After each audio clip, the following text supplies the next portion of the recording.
Subscribe to our YouTube channel for in-depth interviews of India Inc. and press the bell icon so that you do not miss our updates.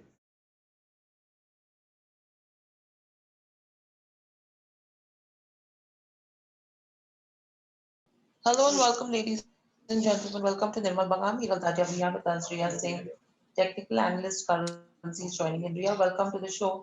My first question coming to you is overall with what's happening to the US dollar. We are seeing strength that's coming in on that front. What are the kind of levels we should be tracking and what direction do you look at? Actually, if you look at the dollar index, it has been strengthening as, compared to the other basket of currencies in which we are witnessing a bearish sentiment, due to the advancement in the virus that we are witnessing around the Europe zone. And with the Germany and France, falling into the footstep of UK in placing the strict lockdown measures from this Friday and Monday respectively, the dollar can gain a further boost into the coming sessions. The other factor that has been contributing is definitely the US presidential election. It is playing at par as the market is cautiously trying to bet on the winning candidate, attempting to anticipate the possible blue wave, thus opening a gate of high volatility on the dollar in the nearing sessions. So, taking into consideration the major factors that are right now playing for the dollar index, I think it will probably range between 95.50, 92 levels for the coming session, Indra. Right. So that's something we should be watching out for. In turn, Ria, what's the impact that you see on the rupee as well? Because we surpassed that 74.4 levels in the spot market. Where are we headed? Right. Uh, so if you look at the current momentum, obviously rupee is weak, due to the wide selling that we are witnessing in the domestic capital market as well, on the back of the dollar in gaining strength. If you look at the technical terms on the technical part, the pair for now, with the straight three sessions has been giving a closure in higher highs and lows. As well, it has been moving above the important moving averages.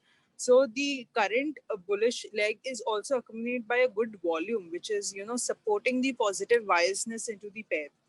And this is a basic, this is based on the daily technical indicators. But I was just looking at the monthly momentum of the pair, and we are seeing quite a major resistance at 74.75 on a monthly chart.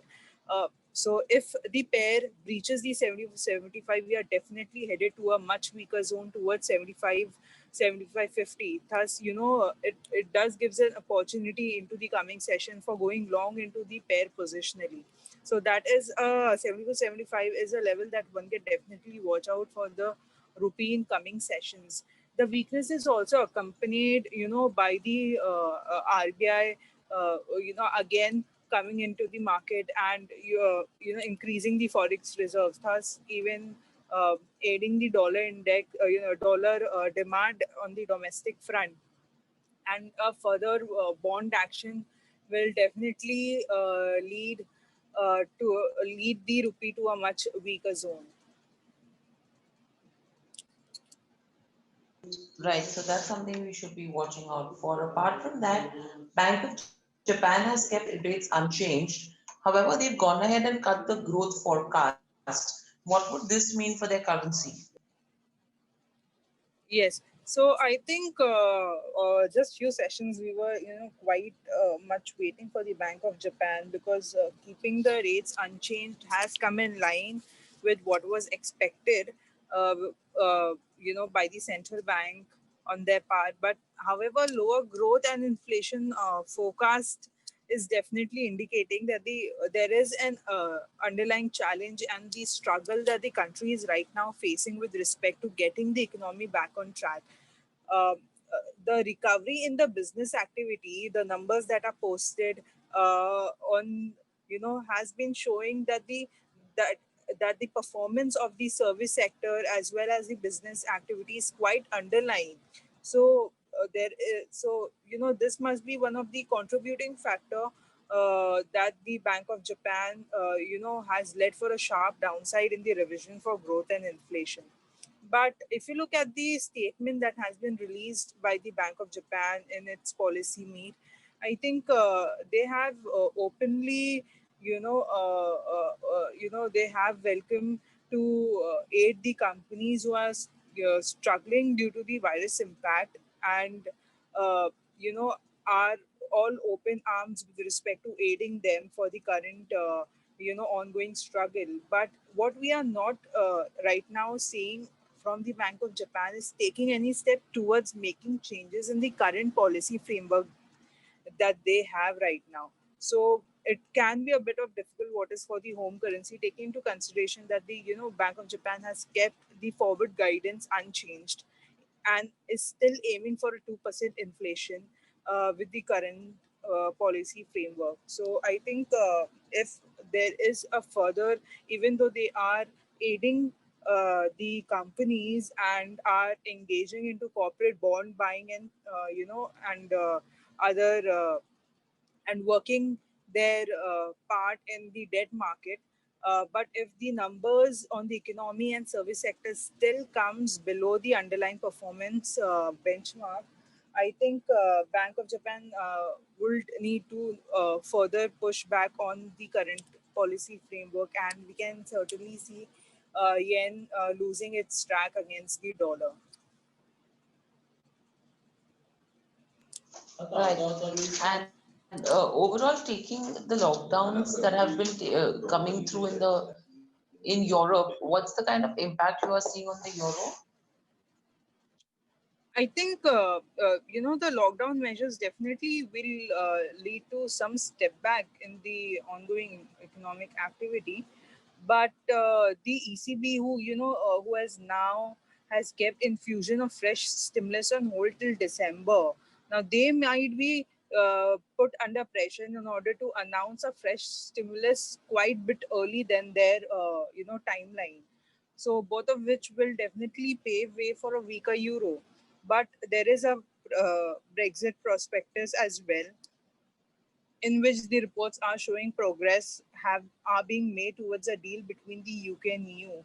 But obviously, we are waiting for a quite prominent statement, and it is actually the need of hour for the sentiment to improve as the talks are now, being moved back to Brussels. So overall, I think with the kind of the numbers that have been increasing with respect to the virus infections and the lockdown measures, we are definitely seeing investors fleeing to the safe havens again. So if this continues, I think euro and pound can lose some of its traction against dollar into the coming sessions. Right. So, Ria, what are the strategies that you would want to recommend? The strategies for an intraday basis that one can look for is buying rupee, buying USD INR above 74.65 for the target of 74.80-75 with a stop loss of 74.50. You can definitely go long into yen as well, and instead of buying above a resistance level, you can buy on dip. Buy on dip will be a much prudent way to go long into the pair. So buy JPY INR around 71.50, 71.40 for the target of 71.75, 71.90 with the stop loss at 71.20. You can go long into the pound as well, and the level that you can go long above is 96.75 for the target of 96.90, 97.10 with stop loss at 96.60. Right. All right, Ria. Thank you for sharing those strategies, and thank you, participants, for joining in as well. And we should see you back on Tuesday. Thank you so much.